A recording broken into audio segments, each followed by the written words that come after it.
lẹ́yìn onírúurú ayẹyẹ ìbọláfúnni wọ́n gbé olóògbé ọ̀mọ̀wé àbáyọ̀mí olúwatósìn jíbókù lọ sílé ìkẹyìn ṣùgbọ́n ṣáájú àti lẹ́yìn ìgbà náà díẹ̀ lára àwọn tó súnmọ́ olóògbé yìí sọ̀rọ̀. orúkọ mi ni Yẹmisí Fádàìró, special assistant to the governor on information and strategy. nǹkan rere fún ìpínlẹ̀ Ògùn àti Nàìjíríà nítorí pé tẹ́ bá ń sọ̀rọ̀ education ẹ lè kọ́ nípa ẹ̀ kẹ́ bá torúkọ Dr. Àbáyọ̀mí Jíbókù. ó ṣe takuntakun, ó ṣe àwọn sọ pé gudugudu méjì àbí fún àwọn ará Ògùn state. àwọn iṣẹ́ tó ṣe sílẹ̀ àti rí èrè ẹ̀. àwọn ọmọ tó kọ́ wọ́n ti ń ṣoríire, àwọn ọmọ tó kọ́ wọ́n ti ń wà níjọba, àwọn ọmọ tó kọ́ àwọn náà ti ń bí ọmọ tó ti ń ṣoríire. fún yẹn ó yẹ ká yìn wọ́n ṣe dáadáa. nǹkan táwọn ènìyàn jẹ́ ṣe fún wọn lénìí kò sí nǹkan tó lè ṣe fún wọn tó máa pọ̀ jù láti sọ pé wọ́n ṣe. mo dẹ̀ mọ̀ pé Ògùn state government náà lábẹ́ gómìnà wa Sẹ́nẹ́tọ̀ Ìbíkúnlé Amósùn, àwọn náà wọ́n ti fi iṣẹ́ ránṣẹ́ láti kí wọn, láti kí àwọn ẹbí wọn, láti sọ pé àwọn náà rí nǹkan tó ṣe pé ìjọba Ògùn state àti ìpínlẹ̀ Ògùn state wọ́n dúpẹ́ lọ́wọ́ wọn. èmi ni arákùnrin Wọlé Ṣókùnmí, alága àwọn oníwèé ìròyìn nípínlẹ̀ Ògùn. Dr. Jíbókù jẹ́ agbámọ̀ràn àwọn oníwèé ìròyìn nípínlẹ̀ Ògùn. ó jẹ́ ẹni tí àwọn ènìyàn fẹ́ràn, ó jẹ́ ògbóǹtarìgì oníwèé ìròyìn lókun. ó dẹ̀ jẹ́ ẹni tó jẹ́ pé òun fi ènìyàn ṣeré. ọmọ kékeré ni, àgbàlagbà ni, kò jẹ́ ń fi àgbègbè ẹ̀ ṣeré. ẹ̀rọ ìjẹ́ pé ẹ ló jẹ́ pé ó bá ń bá ìrànwọ́ lọ síwájú ẹ̀ ọwọ́ kan ló máa ṣe fún un. wọn ò bá àjọ kúrin àbóbìnrin ni, wọn ò bá àjọ oníwèé ìròyìn ni tàbẹ́lòmíì ni, kò kí ń ṣe èmi tó ṣe ìyàmẹ́yà. ní ọmọọba Adésànyà Odúàlà, aláṣẹ iléeṣẹ́ Apex School ní Ṣàgámù, tó sì tún jẹ́ alága fún gbogbo àwọn olùdásílẹ̀ iléèwé ní ìpínlẹ̀ Ògùn.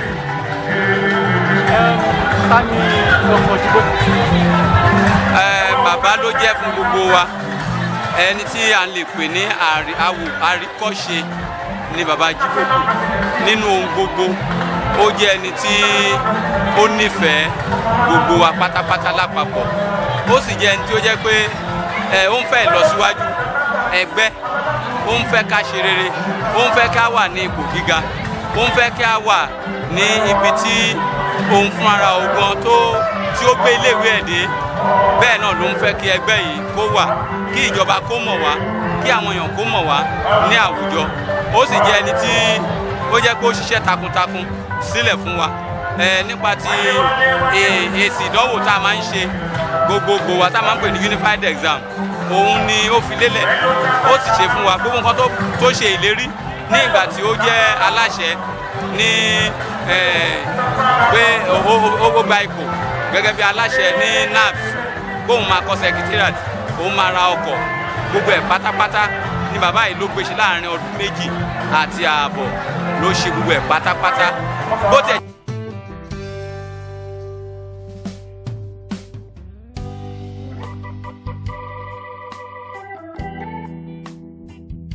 jẹ́ pé ó tiẹ̀ ní àwọn alátakò lọ́tún lósì, síbẹ̀síbẹ̀ ó tẹjúmọ́ nǹkan tó fẹ́ ṣe, ó tẹjúmọ́, kò jẹ́ kí àwọn ohun tí ó wà ní àyíká òun àbí àwọn nǹkan táwọn èèyàn ń sọ kó mú òun yẹgẹrẹ nínú ìpinnu àti àwọn ète ohun tó ní fún NAFS, àwọn olùdásílẹ̀ iléèwé, láti rí pé ibi tá a lè máa sọ pé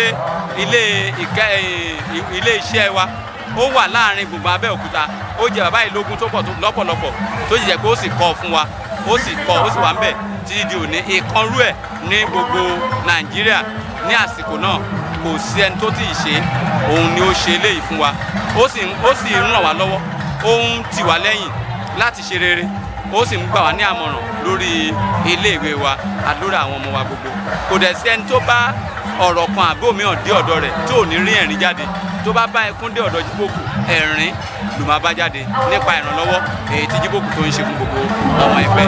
orúkọ mi ni Honorable Lanre Jaji èmi ni alága gbogbo àwọn òbí àti olùkọ́ iléèwé Tidal College bàbá rere ní olóògbé Dr. Àbáyọ̀mí Olúwatósìn Jíbókù wọ́n jẹ́ ẹni tí ó fẹ́ràn ọmọdé tó ṣe dáadáa tí ó nígbàgbọ́ wípé gbogbo ọmọ láti ṣoríire ilé ayé wọ́n dẹ̀ fi ẹ̀mí wọn sílẹ̀ wọ́n fi ìlera ara wọn sílẹ̀ láti rí pé gbogbo àwọn ọmọ tí àwọn kọ́ jáde níbí àwọn ẹ jẹ́ olùrànwọ́ rere aṣáájú rere ní orílẹ̀-èdè Nàìjíríà àti gbogbo àgbáyé ẹ bá lọ wò dáadáa ètò ìsìnkú tá à ń ṣe lẹ́nu wọ́n ṣe dáadáa tó yẹ pé àwọn ọmọ wá láti USA wọ́n wá láti Canada wọ́n wá láti New York àwọn ọmọ tó ti jáde bí àwọn ọmọ olóríire àwọn ọmọ alálùbáríkà tí bàbá yìí ti kọ́ wọ́n yẹ pé òògùn ààrẹ owó ẹ̀ ló fi ṣe owó tó tún ní tó tún ṣàánú àwọn ọmọ aláìní olùkọ́ ní scholarship $5 million ló máa ná ọdọọdún ni ó $5 million yẹn ló máa ń ṣe fún àwọn ọmọ tí ò lówó ẹgbẹ́ wọ́n lè ṣàánú wọn àwọn ọmọ yẹn fi gbéra wọn ró láti máa tẹ̀sí tẹ̀síwájú nínú ẹ̀kọ́ wọn torí ọmọ aláìní ni wọ́n wọ̀ lówó $50,000 fún ọmọ kọ̀ọ̀kan ní yunifásitì ọmọ aláìní ni bàbá Jíbókù ṣe fún ọlọ́pàá àwọn tẹ́wọ́n sábẹ́fẹ́ rere ọlọ́pàá aṣáájú ọlọ́pàá àgbàbọ̀ wọn ọlọ́pàá jẹ́ kí wọ́n ṣe ìkúrísí fún wọn. Dr. Àbáyọ̀mí Jíbókù ó jẹ́ ẹ̀gbọ́n sí mi ní ẹni tí mo tẹ̀lé ó sì jẹ́ ẹnìkan tó kó ẹbí mọ́ra láti gba ìwé ẹ̀. Mo rántí ìgbà tí mo ń lọ sí iléèwé tí ọ̀rọ̀ kan ṣe bí ọ̀rọ̀ ìgbà yẹn ló wà ní Zaria tó sì ń sọ fún mi pé Táyọ̀ tó bá jẹ́ nítorí ilé ìlú òṣèré lọ skul àwọn ará kẹ̀kẹ́ ṣọ́pà àwọn ará ilé àwọn ará gbọ̀n mo refuse nígbà yẹn. Ó jẹ́ nìkan tó kó ẹbí mọ́ra ó jẹ́ nìkan tó ńlá tó fẹ́ràn ọmọ ó jẹ́ nìkan tó faraàlú àtẹni tó mọ̀ àtẹni tí ò mọ̀ òun ló ń ṣe fún. Àbáyọ̀mí ikú ẹ̀ jẹ́ òjijì fún wa torí kì í ṣe àsìkò tó yẹ kó lọ ló lọ. Èmi gẹ́gẹ́ bí ẹnìkan mo wá ń dúpẹ́ lọ́wọ́ ẹ̀ ibi tó sìn mí dé kó má padà lẹ́yìn mi lágbára lọ́wọ́ ẹ̀yìn tó filẹ̀ kó má bàjẹ́ lágbára Ọlọ́run gbogbo àwọn ọmọ aya ẹbí ará tó filẹ̀ ilé náà má dàrú mọ́ wa lórí o ilé tó wá filẹ̀ fún mi bóun ṣe ṣe tó ṣe láṣeyọrí kémi náà ṣe láṣeyọrí lágbára Ọlọ́run bá wa tẹ̀ sí afẹ́fẹ́ rere. Èmi ni Táíwò Emmanuel ní Jíbókù, his first born and daughter. Dr. Jíbókù jẹ́ bàbá mi. Was a wonderful father, a loving father. Bàbá tó máa ń protect àwọn ọmọ. Bàbá tó can go out of his way to help people. He was a man that was always ready to be of help to anybody that comes for help. He will come to school unannounced. He will not tell me, he will just come and I will just see him in school. Daddy, why you come and I came to check on you? You know, I don't think I know 4 places in this Abeokuta till I got married. He was so protective, especially with his daughter. He doesn't joke. Okay. wọn kì í fọmọ wọn ṣeré. Wọn kì í fọmọ wọn ṣeré. Ní home front, Daddy has been a wonderful husband. And when it comes to discipline, it is there. A disciplinarian to the core. As in, a disciplinarian to the core. Wọ́n dẹ̀ jẹ́ èèyàn tó jẹ́ wípé wọ́n jẹ́ èèyàn tí ó gbàgbàkúgbà. Ó jẹ́ èèyàn kan tó yẹ pé he cherishes hard work. Wọ́n fẹ́ kéèyàn ṣe mẹ́lẹ́. Wọ́n kì í fẹ́ kéèyàn ṣe mẹ́lẹ́. Then I think that hard work and integrity as òun ló jẹ́ kí wọ́n lè jẹ́ ibi tí wọ́n dé ní. If not for the hard work and integrity and that which he has put into it sínú àwọn ọmọ tó fi kọ́ àwọn ọmọ wọn ló ṣe lè jẹ́ káwa gan lè débi tí a dé lẹ́nu. Kí lè máa mísì nípa wọn? Kí lè máa mísì nípa wọn? No, bí ẹni parọ́ ilé ń sọ nǹkan. Tí n bá pe dádì mi pé dádì mo sáré ní ìdòwò báyìí mo sáré fún mi mo fẹ́ sáré yà tí wọn bá tẹ̀ tí dá any other person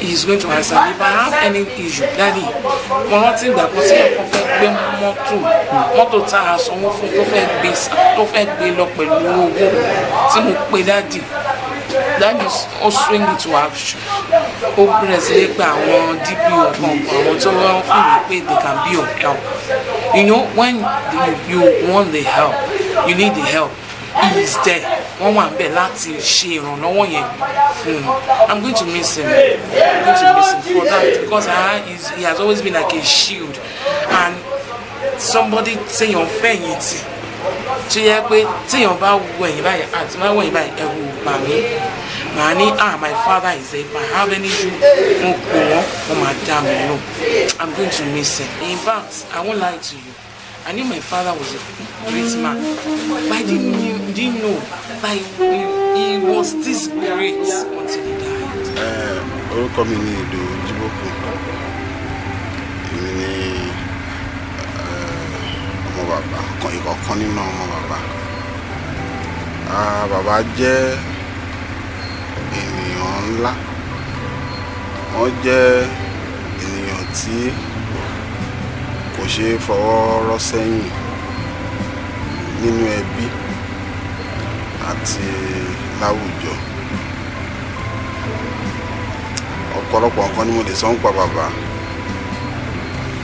ìgbà tí mò ń kọ nǹkan táwọn olóyìnbó ń pè ní tribute wọn mo kọ ojú ewé méje ìgbà tí màá mú lọ́dọ̀ printer tó máa tẹ̀ ló bá ní ilé ìpọ̀ pé kí n lọ gẹ̀kúrú aṣáàgẹ̀kúrú gbogbo ẹ̀jẹ̀ bí ojú ewé méjì so tí n bá tẹnu bọ̀ ọ̀rọ̀ wọn kì í ṣe pé èèyàn ń sọ àsọjù àbí àsọdùn àṣìwà mi báyìí fún wákàtí mẹ́ta àmọ́ ohun mẹ́ta kan ń lè mí mo rí bó ṣe kókó tí mo dẹ̀ rí tí mo dẹ̀ fẹ́ràn gan nínú ayé wọn tẹ̀wá ń wá àwọn tíjà àwọn olùkọ́ tó mòye tó mọ̀ bí wọ́n ṣe ń kọ́ ọmọ kí nǹkan yí ọmọ délédélé bàbá ò ṣe fọwọ́ rọ́ sẹ́yìn ní ẹgbẹ́ yẹn bàbá kọ́ ẹ bẹ́ẹ̀ kọ nǹkan kan sínú nóòtì bẹ́ẹ̀ kọ nǹkan sínú ìwé lọ́kọ̀ yẹn á sì yé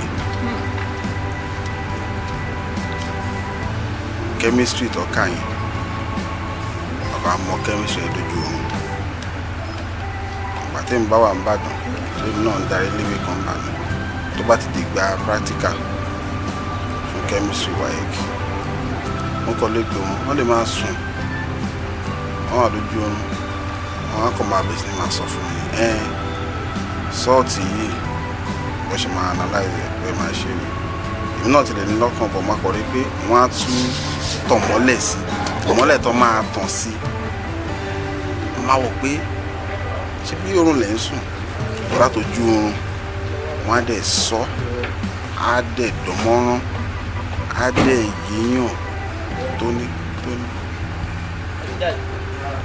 So ó lójú àwọn tó mọ chemistry ni bí wọ́n ṣe mọ̀ a lè kà wọ́n ká mọ̀ wọ́n. So nípa pé èèyàn jẹ́ olùkọ́ gidi, bàbá jẹ́ ẹni téèyàn gbọ́dọ̀ ó sì ṣẹ̀ǹtẹ̀lé wọn kí wọ́n dẹ̀ fi ṣàwòkọ́ṣe. Ohun kejì ni pé ohun tí bàbá wa ti ní lọ́kàn láti ṣe kò sí bí ìfẹ́ le tó, kò sí ohun tí wọ́n bá kàn láti rí pé wọ́n achieve èèmọ̀ yẹn wọ́n achieve. Mo rántí ìgbà tí NAPS wọn fún wa di NAPS president tó introduce unified exam táwọn olóyìnbó ní unified exam. Gbogbo nǹkan tí bàbá ṣe nígbà yẹn ó jẹ́ nǹkan tí èèyàn rò pé ṣé kíní yìí máa ṣe bàbá náà wọ́n máa ṣe wọ́n dẹ̀ ṣe. Unified exam lọ́ ṣe ń lò lẹ́nu. Unified exam yẹn gan owó tó mú wọlé fún NAPS gan kì í ṣe kékeré. Eléyìí jẹ́ ìkejì tó dẹ̀ jẹ́ legacy tí wọ́n fi sílẹ̀ not only fún Tidal fún NAPS. So bàbá jẹ́ nítorí pé ohun tó bá ti sọ fún òun fẹ́ ṣe yẹn ó máa ṣe, kò sí ìdojúkọ tó lè bá wọn á rí pé àwọn ṣàṣe. Ìkẹta ìwẹ̀ ni pé bàbá jẹ́ nítorí ní ọkàn ńlá wọn máa ń dáríjì yàn. Tó bá ṣe bàbá tó bá bínú gan ní fún wọn níṣẹ́jú náà wá bẹ̀rẹ̀ ẹ̀kọ́ lẹ́ ìgbàdé àìmá bínú fi wọn pé wọ́n á lè lẹ́yìn tó bá wà báwọn yìí wọ́n á lè sọ̀rọ̀ wákàtí kan wọ́n á ti sán tọ́ bẹ́ẹ̀ ti tán. In fact wọ́n máa ń wò ó pé kọ́ lọ́wọ́ fún mi nírò ọkàn tán ní kò sí ní tẹ̀lé ṣe fún wọn láyè tó lè dùn tó bá ti wà bá wọn ní wọn abẹ ó ti yọ ọdẹ tí ọlọ́kàn wọn tí máa ru gbogbo ntọ́ là kọjá tó fi dé pé wọn ò sí mọ́lẹ̀ àní wọ́n máa ṣe bí ó dẹ̀ dùn lọ́pọ̀lọpọ̀ pé kì í ṣerú wọn ẹ kò lò lásìkò. Gẹ́gẹ́ bí bàbá lè wọ́n sábà pé èèyàn bọ̀ ẹ̀kọ́ rí wọn ní àárọ̀ Sunday ẹ̀kọ́ lè rí kọ́ wọn àbí àárọ̀ Saturday àbí àárọ̀ Sunday nífà àárọ̀ Sunday ló máa ń jẹ́ jù. Wọ́n á kọ́ pé Ìdòwú báwo ni wọ́n á dẹ̀ bẹ̀rẹ̀ sí ní fún wọn ní advice. Wọ́n á kọ́ máa sọ̀rọ̀ wọ́n lè sọ̀rọ̀ fún 30 minutes. Wọ́n á béèrè iléèwé Ìbàdàn, wọ́n á béèrè family, wọ́n á dẹ̀ bẹ̀rẹ̀ sí ní sọ advice. Aṣọ máa sọ̀rọ̀ lọ máa sọ̀rọ̀ lọ. Wọ́n á dẹ̀ máa wálé ńgbà mi. Wọ́n á kọ́ máa sọ̀rọ̀ wọ́n máa fi ìmọ̀ táwọn ti rí máa wá sọ̀rọ̀ bẹ́ẹ̀ máa ń ṣe everybody nìyẹn. Tọ́wá ti rí pé ojú wa pé wọ́n bá ọgbà sọ̀rọ̀ tọ́wá dẹ̀ pé kankan ni wọ́n á bá wa sọ̀rọ̀ wọ́n á dẹ̀ bá wa sọ̀rọ̀ tọkàntọkàn. Wọ́n máa sọ pé ilẹ̀ ọ̀dọ́ ń yọ̀ ká máa ṣọ́ra. Wọ́n máa rántí ìgbà tó máa pa ẹ̀ máa ní ilẹ̀ ọ̀dọ́ wọ́n máa ń yọ̀ torí náà èèyàn ọmọdé ẹ máa ṣọ́ra. Ṣe náà kí lẹ rò pé ó fa bí bàbá ṣe láwọ́ sí gbogbo èèyàn fẹ́ pé gbogbo èèyàn náà máa ń ràn lọ́wọ́ láì wo ẹ̀yà ọkùnrin ni obìnrin ni Ìgbò ni Haúsá ni o tó máa ń ṣe oore bọ́n ṣe ń náwó yẹn kí lẹ rò pé ó fà á. Ṣé rí bí bàbá ṣe rí yẹn àfi kó má déwájú ẹ̀ pé ó nílò ìrànwọ́ tó bá ti rí pé ohun tó fẹ́ ṣe pé ó jẹ́ nǹkan tó tọ́ máa dáwọ́ sí ìgbà tí wọ́n máa kàwé nígbà tó bá wọ yunifásitì àwọn olóyìnbó pè ní scholarship ẹ̀kọ́ ọ̀fẹ́ lórí ìyẹn pẹ̀lú nǹkan tí ó mú wọn lára táwọn náà fi dá foundation lè gbé òkè bí ẹ̀kọ́ ọ̀fẹ́ lóun náà fi kàwé lẹ́kẹ̀ mi náà àwọn ọmọ ọlọ́sọ àwọn náà lè ní ẹ̀kọ́ ọ̀fẹ́ láti kàwé.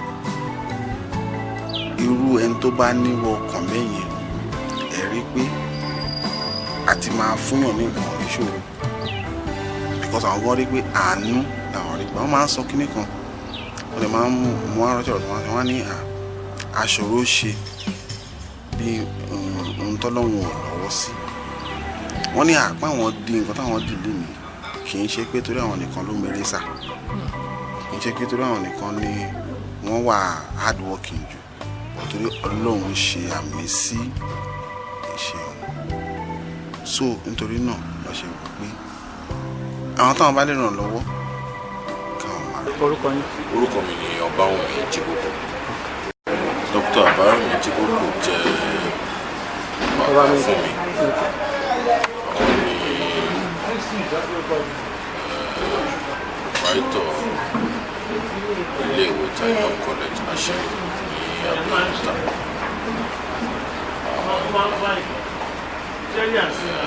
Olúwo kí ọ̀nà ẹ̀dá. All these races gbogbo ìlú máa ń jẹ́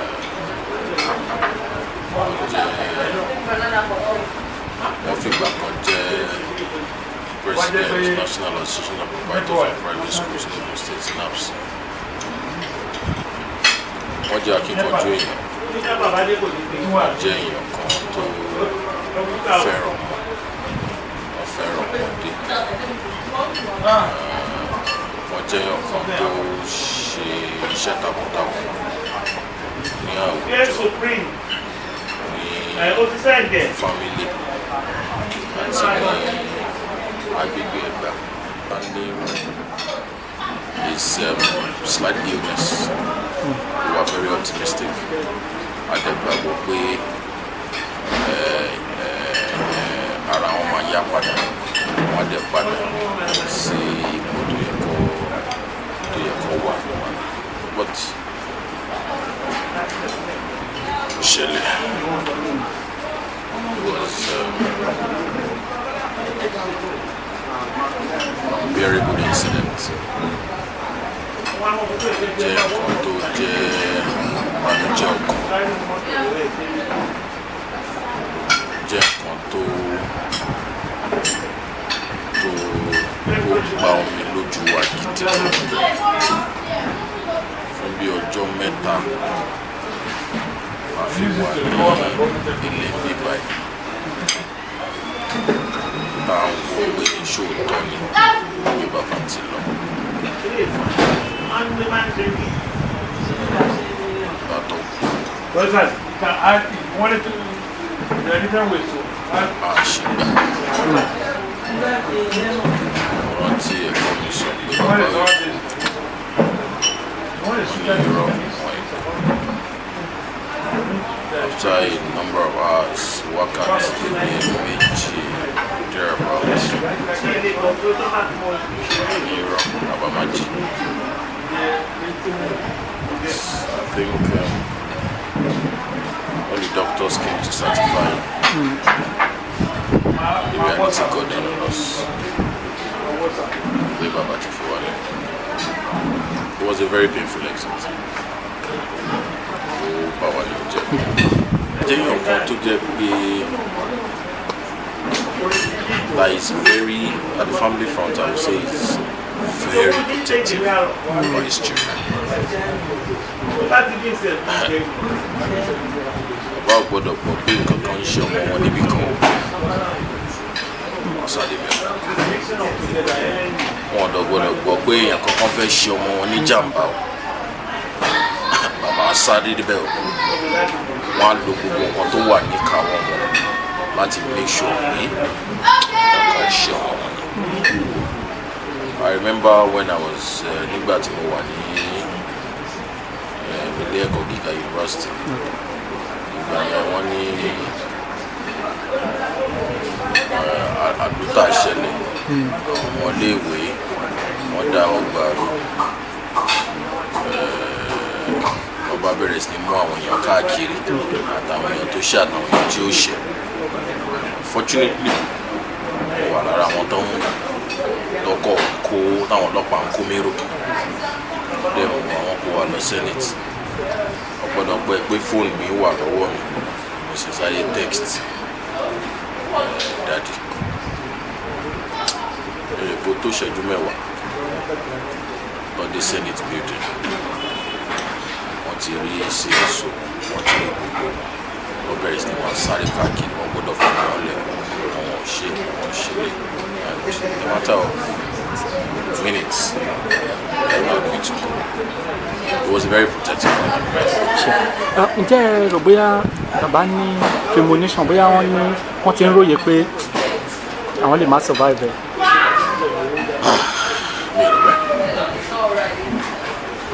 He was a strong man,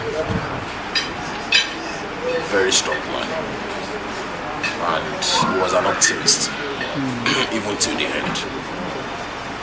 Baba didn't see that exit coming. I can say that categorically. Notwithstanding health situation, wọ́n gbà pé jáde nínú ọdẹ máa padà, and optimism yẹn làwa náà gbé. Wọ́n ò rò, àwa náà ò dẹ̀ rò. Sùúrù yọ lọ.